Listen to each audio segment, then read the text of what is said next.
हुकूमती फ़ंड्स है वाफर मकदार में, वो भी बच्चियों को सप्लाई करके ही मिलते हैं। जो काशाना स्कैंडल की बच्चियां गवाह थीं और विक्टिम थी और विटनेस थी, वो लड़कियां तो अब अदारे में हैं ही नहीं, उनको तो गायब कर दिया गया। यहाँ पर काशाना स्कैंडल के फौरी बाद ऐसा नहीं है कि बच्चियों की जिनसी हरासगी का मामला CPTI के दौरे हुकूमत में हुआ। इससे पहले नून लीग में क्या ये वाक़या नहीं होते थे? क्या हम ये बातें नहीं सुनते थे? 29 नवंबर 2019 के बाद ही फौज से और अदलिया से अपील कर रही हूँ कि ये मामले को देखा जाए, इसकी इंक्वायरी की जाए। उर्दू पॉइंट की वीडियोस देखने के लिए हमारा चैनल सब्सक्राइब कीजिए और बेल के आइकन पर क्लिक कीजिए ताकि आप हमारी तमाम आने वाली वीडियो से बाखबर रह सकें।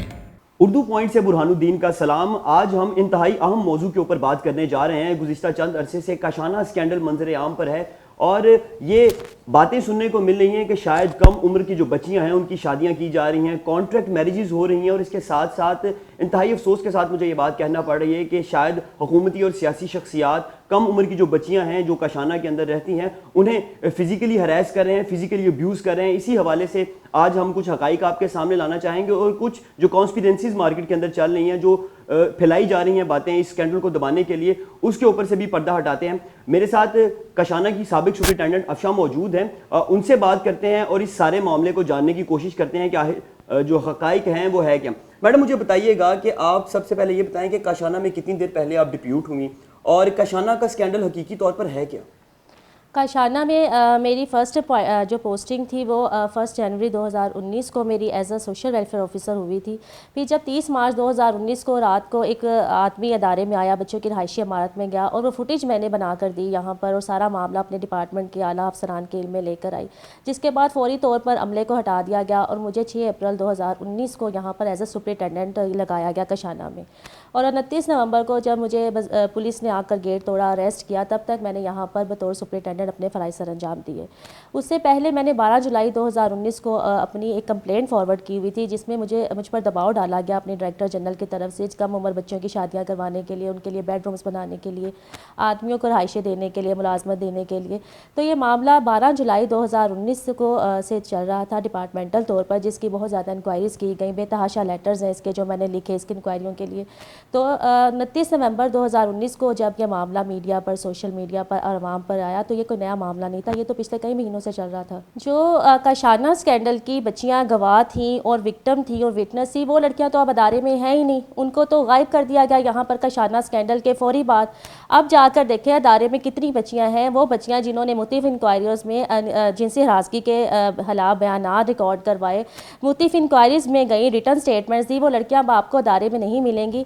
कायनात लड़की जिसकी शादी काशाना से करवाई गई, उसकी डेड बॉडी काशाना स्कैंडल के बाद बरामद हुई 5 फरवरी 2020 को। तो ये मामला बहुत संगीन है, बहुत ज़्यादा इसमें थ्रेट्स हैं, मुझे लाइव थ्रेट्स हैं इसमें। हुकूमती सतह पर तमाम मामला की इंक्वायरी ऐसा नहीं है कि नहीं की गई, तमाम बातें साबित हो चुकी हैं, इंक्वायरीज़ की जा चुकी है। इमरान खान के मिलिट्री सेक्रेटरी ब्रिगेडियर वसीम ने स्पेशल ब्रांच की इंक्वायरी की जिम्मेदारी लगवाई इसकी इंक्वायरी करने के लिए। तमाम हकीकत जो है हुकूमत के सामने आ चुकी है, लेकिन जो कि हुकूमत के अपने वज़रा इसमें इन्वॉल्व हैं, जो पंजाब हुकूमत के बड़े पावरफुल मिनिस्टर्स हैं, जिनके जाने से पंजाब हुकूमत जाती है, जिसकी वजह से उनके खिलाफ अभी तक कोई एक्शन नहीं लिया जा सका। लेकिन मैं अपनी जद्दोजहद फिर भी नहीं बंद करूँगी। मुझे हुकूमत से कोई लेना देना नहीं, ना मुझे वज़ीर आज़म के जाने से कोई फ़र्क पड़ता है, ना मुझे पंजाब हुकूमत के जाने से फ़र्क पड़ता है। एक जाएगा दूसरा आएगा, दूसरा जाएगा तीसरा आएगा, किरदार वही रहेंगे, सिर्फ चेहरे बदलेंगे। और ऐसा नहीं है कि बच्चियों की जिनसी हरासगी का मामला CPTI के दौरे हुकूमत में हुआ। इससे पहले नून लीग में क्या ये वाक़या नहीं होते थे? क्या हम ये बातें नहीं सुनते थे? दारुल अमान की बातें कोई अरसा दराज से हम नहीं सुन रहे। ये बिल्कुल ऐसा कोई मामला नहीं है, इसको सियासी नुक्ता नज़र से हटकर देखना चाहिए। ये बच्चियों की, यतीम बच्चियों की ज़िंदगियों का सवाल है, उनकी इज़्ज़त का सवाल है।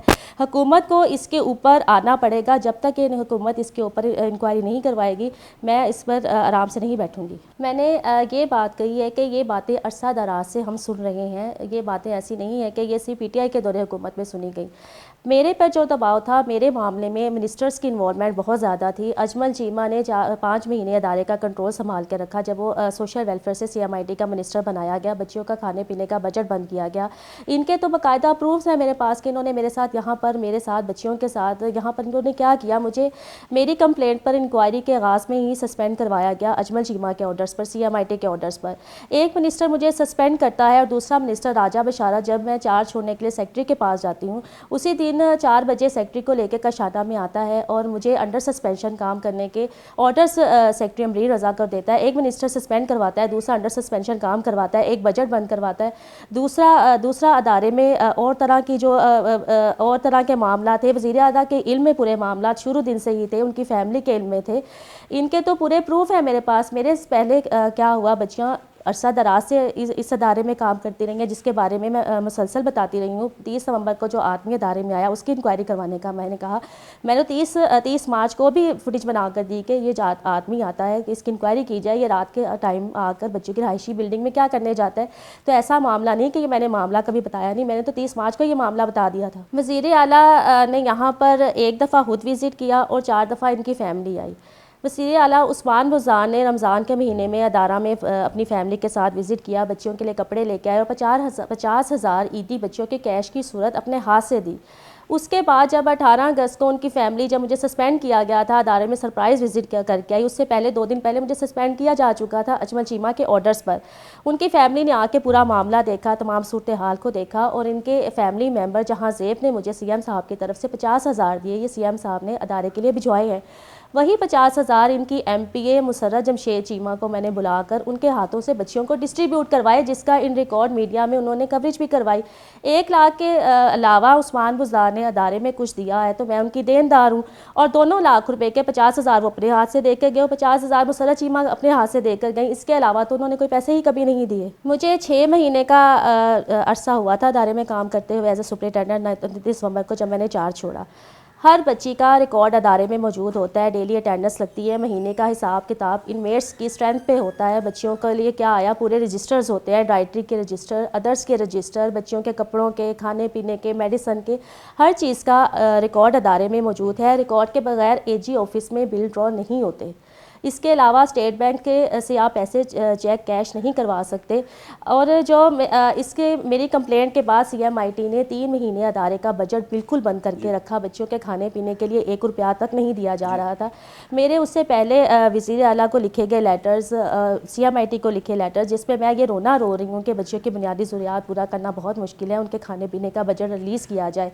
लेकिन उसके ऊपर भी वज़ीर आला की मिसिस ने 9 नवंबर को अदारे का विज़िट किया और मुझे पूरा अदारा हुकूमती फ़र्ज़ की बजाय डोनेशन पर चलाने के लिए कहा। मैं मानती हूँ कि ये अदारे डोनेशन पर चलाए जा सकते हैं। यहाँ पर 20 साल पुरानी डोनर्स थी जिन्होंने मेरे से पहले इंचार्ज हुस्नियत का लाखों रुपए का महीनों का फ़ंड लगाया हुआ था, जिसके बदले में वो डिमांड करती बच्चियों को अपने साथ ले जाने की। अगर मैं इनकार करती तो वो 20 साल पुरानी डोनर्स अदारे से गायब हो गई। इन अदारों में डोनेशंस भी बच्चियों को देकर आती है, इन अदारों में काम भी बच्चियों को सप्लाई करके लिया जाता है। यहाँ पर जो हुकूमती फ़ंड्स है वाफर मकदार में, वो भी बच्चियों को सप्लाई करके ही मिलते हैं। ऐसा नहीं है कि इन बच्चियों को शराफत से यहाँ पर ज़रूरियात उनकी पूरी होती हैं, उनको खाना दिया जाता है। अगर इन बच्चियों की इज़्ज़त के लिए मैंने आवाज़ उठाई, इन बच्चियों ने आवाज़ उठाई, तो बदले में उनका खाना पीना बंद कर दिया गया। जिस दिन कायनात की पोस्टमार्टम रिपोर्ट मुझे दी गई, उसके साथ ही मेरे 9,45,000 के उन महीनों के वाजबात में से 2 महीने के वाजबात सोशल वेलफेयर डिपार्टमेंट ने इन्हीं वज़ा के अहकामात पर मुझे अदा किए जब इन बच्चों का खाना पीना बंद किया गया। ये आप देख सकते हैं, ये वो लेटर है जो वहाँ की साइंस स्टैम्प करके वहाँ के डायरेक्टर प्लानिंग उस्मान ने और DDO जो हैं और डिप्टी डायरेक्टर जो हमारे अदारे की हैं, उन्होंने मुझे पेमेंट अदा की, जिसमें 25 फरवरी 2020 की तारीख देखी जा सकती है। और इसके ऊपर जो रेफरेंस नंबर लगाया गया है, ये वही रेफरेंस नंबर है जो मैंने इनको अपने कवरिंग लेटर के साथ बिल्स रिसीव करवाए। और ये जो इन बिल्स की डिटेल है, ये रिकॉर्ड है, ये सारा इसमें लिखा हुआ है कि ये किस मद में अखराजात के थे, इसमें डाइटरी के थे, बच्चों के इस्तेमाल की ज़रूरियात की चीज़ों के बिल थे। ये पूरी रिकॉर्ड जो है ये मैंने नहीं बनाया, ये सोशल वेलफेयर डिपार्टमेंट ने अपने हाथ में। मैडम, एक और इल्ज़ाम भी आपके ऊपर आयद किया जा रहा है कि कायनात की शादी जो है, कहा यह जा रहा है कि आप उसमें खुद इन्वॉल्व थी। तो ये क्या मामला है? कायनात का जो कत्ल हुआ है उसकी तमाम तर तहकीकात के लिए आवाज़ भी आपने उठाई है, उसकी शफाफ तहकीकात का मुतालबा भी हुकूमत से आपने किया है, तो आप पर ये इल्ज़ाम क्यों आयद किया जा रहा है कि आप उसकी शादी के अंदर इन्वॉल्व थी, जो कम उम्री की शादी थी या जिस तरीके के साथ भी वो शादी हुई? तो इस हवाले से आपका क्या कहना है? मैंने 6 अप्रैल 2019 को अदारे का चार्ज संभाला था। मुझे अदारे में आए हुए 2 महीने से भी कम अरसा गुजरा था जब कायनात ने मुझे इस रिश्ते के बारे में बताया। आबिद की 2 बहनें पहले से ही कशाना में रहकर जा चुकी थी। कायनात आबिद को पहले से जानती थी, जब अपनी बहनों को मिलने अदारा में आता था। ना मैं कायनात को जानती थी इससे पहले और ना ही मैं आबिद को जानती थी। मैंने इसके घर का विज़िट किया अपने क्लर्क के साथ, और लड़का गरीब था, बहनों के नाम पर घर था और इतना कोई हाथ कमाता भी नहीं था। इस रिश्ते की सबसे ज़्यादा मुखालफत मैंने की, कायनात को आके सारी सूरत हाल के बारे में बताया, लेकिन कायनात फिर भी बज़िद रही कि वो शादी ही आबिद के साथ करना चाहती है, जिसके ऊपर मैंने सुपरिटेंडेंट होते हुए अपना फ़र्ज़ अदा करते हुए कायनात का कॉन्सेंट लिया और अपना एक लेटर लगा के डायरेक्टोरेट सोशल वेलफेयर में भिजवा दिया कि इस तरह बच्ची शादी करना चाह रही है, उसका रिश्ता मैं देख कर आई हूँ, ये लड़के की ये घर है, ये एड्रेस है, इसकी इंक्वायरी की जाए। ये शादी महकमा सोशल वेलफेयर ने करवाई। इंक्वायरी भी सोशल वेलफेयर ने की। वहाँ के सोशल वेलफेयर ऑफिसर, हमारे हर एरियाज़ में सोशल वेलफेयर ऑफिसर्स होते हैं, आबिद जिस एरिया में रहता था वहाँ के सोशल वेलफेयर ऑफिसर ने वहाँ की इसकी इंक्वायरी की और इसकी इजाज़त सोशल वेलफेयर डिपार्टमेंट के डायरेक्टर प्रोग्राम ने दी। डिवीजनल डायरेक्टर को मैंने खत लिखे, डायरेक्टर जनरल को मैंने खत लिखे, और ये लोग इसकी शादी में भी आए। शादी में 200 से 250 मेहमान आए। शादी के बाकायदा शादी कार्ड छुपवाए गए जिसमें नामवर सहाफ़ी आए। अली मीर जो मरूफ एंकर है उन्होंने शादी पे कायनात की शादी का खाना दिया। महरबा शादी हॉल में इसकी शादी हुई। मैंने सुपरिटेंडेंट होते हुए अपनी बेहतरीन शादी करवाने की इसकी कोशिश की, जो जिसका रिकॉर्ड इन रिकॉर्ड है, इसकी तस्वीरें हैं, इसकी फुटेजेस हैं, इलाके के लोग इसमें आए, डिपार्टमेंट खुद इसमें शामिल हुआ। इसकी शादी महकमाना तौर पर करवाएगी और मुझे इसकी शादी ना करवाने का नुकसान था, ना ही करवा कर कोई फ़ायदा था। लड़की चूँकि खुद राज़ी थी, इस शादी पर रजामंद थी, डिपार्टमेंट ने इंक्वायरी की, डिपार्टमेंट ने इजाज़त दी, तो मेरे पास कोई जवाज़ नहीं था इस शादी को रोकने का। ना हम फोर्सफुली शादियां करवा सकते हैं और ना ही किसी बच्ची को शादी करने से रोक सकते हैं। बुरहान, आप भी इससे पहले भी काम करते होंगे, इसमें भी काम कर रहे हैं, इस प्लेटफॉर्म पे भी। क्या ऐसा पॉसिबल है कि एक मुलाजिम या एक ऑफिसर जो है, एक स्टाफ जो है, वो 5 साल अदारे में ना जाए और उसका अदारा सोया रहे? तनख्वाहें देती रही, हमारी मंथली प्रोग्रेस रिपोर्ट जाती है, रिकनसाइल एजी ऑफिस से जाती है, अगर जिसके बगैर अगर रिकनसाइल ना दी जाए तो स्टाफ की तनख्वाहें बंद हो जाती हैं, अपनी तनख्वाहें ऑफिसर्स की बंद हो जाती हैं। और वो डिपार्टमेंट इससे पहले क्या सोया हुआ था? IPH के बाद, इंस्टीट्यूट ऑफ पब्लिक हेल्थ के बाद मुझे काशाना की सुपरिटेंडेंट लगाया गया। 17 स्केल में होते हुए 18 स्केल में प्रमोट करके सुपरिटेंडेंट लगाया गया, अदारे की इंचार्ज बनाया गया। और जिस शख्स ने इंक्वायरी की और उस पर मैंने हरासमेंट का इल्ज़ाम लगाया, वो मैंने IPH पे नहीं उसके बारे में लेटर लिखा था। वो लेटर मैंने काशाना में, जब मैं सोशल वेलफेयर ऑफिसर के तौर पर आई, यहाँ पर मैंने लिखा, क्योंकि मेरा पहले ही प्रोजेक्ट ये शख्स बंद करवा चुका था, मेरा स्टाफ वहाँ से लिया गया और मुझे वहाँ पर तनहा छोड़ा गया और बाद में मुझ पर प्रेशराइज़ किया गया कि मैं उसके दफ्तर में आकर काम करूँ, जिसके ऊपर मैंने इनकार किया तो इसने मेरे दफ्तर को ताले लगवा दिए। जिसके बाद मैंने कशाना में आई, शख्स ने यहाँ पर भी मेरा पीछा ना छोड़ा, यहाँ पर भी आकर फॉलो करता रहा उसको। सुपरिटेंडेंट को इसने फोर्स किया मेरे एक्सप्लेनेशन करने पर, जिसके ऊपर मैंने उसको फिर मजबूर होकर लेटर लिखा कि अगर ये अपनी हरकतों से बाज ना आया तो फिर मैं लीगल कार्रवाई करूँगी। अगर वो लेटर गलत था, वो हरासमेंट का लेटर गलत था, तो उसके ऊपर फिर मेरे खिलाफ कार्रवाई क्यों नहीं की गई? उसके बाद तो मेरे पर कार्रवाई करनी चाहिए थी कि मैं ऐसी हरकत ना करूं। फिर उसके बाद मुझे सुपरिटेंडेंट क्यों लगाया गया कशाना की? सवाल ही मैडम ये उठाया जा रहा है आपके ऊपर कि आप कोई भी अगर आपके खिलाफ उठता है या उन 5 सालों की इंक्वायरी करता है या आपको किसी भी चीज़ से रोकता है तो आप उसके ऊपर हरासमेंट का इल्ज़ाम लगाती है। तो ये वाला मामला बड़ा संगीन है। आया ये तमाम तर मामला मीशा शफ़ी वाले मामले की तरह सिर्फ मी टू की तहरीक है, अपनी फेस सेविंग है, या फिर हकीकी तौर पे आप काशाना की बच्चियों के लिए कुछ कर रहे हैं? मैं आपको एक बात का जवाब दे दूं, जो मेरे पे ये एलिगेशन लगा रहे हैं कि जो मेरे खिलाफ इंक्वायरी करता है मैं उसके ऊपर हरासमेंट का चार्ज लगा देती हूँ। 16 दिसंबर 2019 को जब मुझे सस्पेंड किया गया CMIT के वज़ीर अजमल चीमा के ऑर्डर्स पर, क्या वो हरासमेंट नहीं थी? अंडर सस्पेंशन मुझे राजा बशारत वज़ीर कानून और सोशल वेलफेयर के अहकामात पर अंडर सस्पेंशन 3 महीने गैर कानूनी तौर पर काम करवाया गया। क्या वो हरासमेंट नहीं थी? जब यतीम बच्चियों का खाना पीना बंद करवाया गया, बुनियादी ज़रूरियात बंद की, जो कि अब साबित हो चुका है जब उन्होंने मुझे पैसे दिए उन महीनों के, क्या वो हरासमेंट नहीं थी? जब 29 नवंबर 2019 को अदारे का पुलिस ने गेट तोड़कर एक खातून अफसर को बगैर किसी पुलिस एहलकार के, बगैर किसी FIR के उसको गिरफ्तार करवाया, क्या वो हरासमेंट नहीं थी? मैं एक सुपरिटेंडेंट होकर इन मुजरा को हरासा कर रही हूँ कि ये इनके तो सब सबूत मौजूद हैं, रिटर्न सबूत हैं, फुटेजेस हैं, हर चीज़ की हैं। पुलिस ने किसके कहने पर मुझे अरेस्ट किया, किसके कहने पर थाने में ले जाकर मुझ पर दहशतगर्दी की दफात लगाकर, बच्चियों को यरगमाल बनाने की दफात लगाकर मुझे अंडरटेकिंग का कहा। जब तक मैं अपनी 12 जुलाई 2019 की कंप्लेंट वापस नहीं लूँगी, ये ना तो मुझे मार सकते हैं, ना मुझे गायब कर सकते हैं। जब तक इनकी जान नहीं छूटेगी। नदीम वराइश ने आके बच्चियों को हरासा किया, मुझे डराया धमकाया, मेरे स्टाफ को गालियाँ दी, मुझे जान से मारने की धमकियाँ दी। इन सब के रिटर्न डॉक्यूमेंट्स मौजूद हैं। हर बच्ची ने लिख के दिया हुआ कि इसने इस शख्स ने इतना हरासा किया कि उनके हाथ पाँव ठंडे हो गए। ये हरासमेंट सिर्फ मेरी नहीं थी, इन 57 बच्चियों की थी, यहाँ के फीमेल स्टाफ की थी। हम तो पिछले 5 महीने से इन वुज़रा को, CMIT, इन सरकारी अदारों को झेल रहे थे। ये किस हरासमेंट की बात कर रहे हैं? इनकी इतनी ज़रूरत तो है नहीं कि किसी प्रोग्राम में मेरे सामने आकर इन बातों को साबित करें, कोई रिटर्न सबूत लेकर आए। सिर्फ कह देने से ये बातें साबित नहीं हो रही। मेरे पास हर चीज़ के सबूत हैं, मेरे कोर्ट में बेशुमार सबूत मौजूद है, हर चीज़ के एविडेंस है, और हर सबूत तो ये अपने हाथ से दे रहे हैं। मुझे पैसे किसने दिलवाए? सोशल वेलफेयर डिपार्टमेंट ने दिलवाए, रिकॉर्ड के मुताबिक दिलवाए।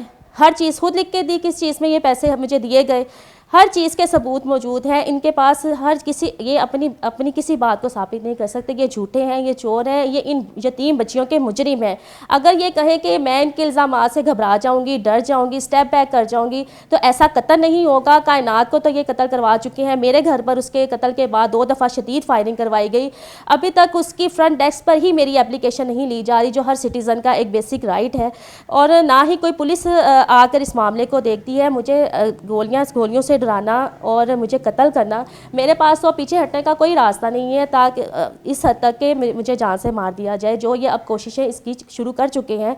ऐसे इल्ज़ामात से ना मैं घबराने वाली हूँ और ना ये है कि मेरे पास इन बातों के जवाब नहीं है। मेरे पास हर चीज़ के जवाब है। किसी अदारे में 5 साल ना जाए उसका कोई रिकॉर्ड है। हर डेली अटेंडेंस लगती है, अटेंडेंस रजिस्टर अदारे का मौजूद होता है, जिसमें स्टाफ की अटेंडेंस होती है, ऑफिसर की अटेंडेंस होती है। वो अटेंडेंस रजिस्टर किधर है? मैडम, आप इस सारे मामले को कंक्लूड करें कि आप काफ़ी अरसे से आवाज़ उठा रही हैं। कौन सा ऐसा महकमा है कि आप जिसे चाहती हैं कि वो इस मामले का नोटिस ले? आप काफ़ी देर से मुख्तलिफ वुज़रा के ख़िलाफ़ भी दरख्वास्तें दे चुकी हैं, बयानात भी दे चुकी हैं, तो कौन सा ऐसा महकमा होगा जो ये कार्रवाई करेगा? क्योंकि तमाम लोग ये चाहते हैं कि ये जो स्कैंडल है इसका हल हो और पता चल सके कि आखिर काशाना के अंदर होता क्या है। मैं 29 नवंबर 2019 के बाद ही फ़ौज से और अदलिया से अपील कर रही हूँ कि ये मामले को देखा जाए, इसकी इंक्वायरी की जाए। इसीलिए मैं अपना पूरा जो केस है वो लाहौर हाई कोर्ट में मैंने रिट किया इन पर्सन।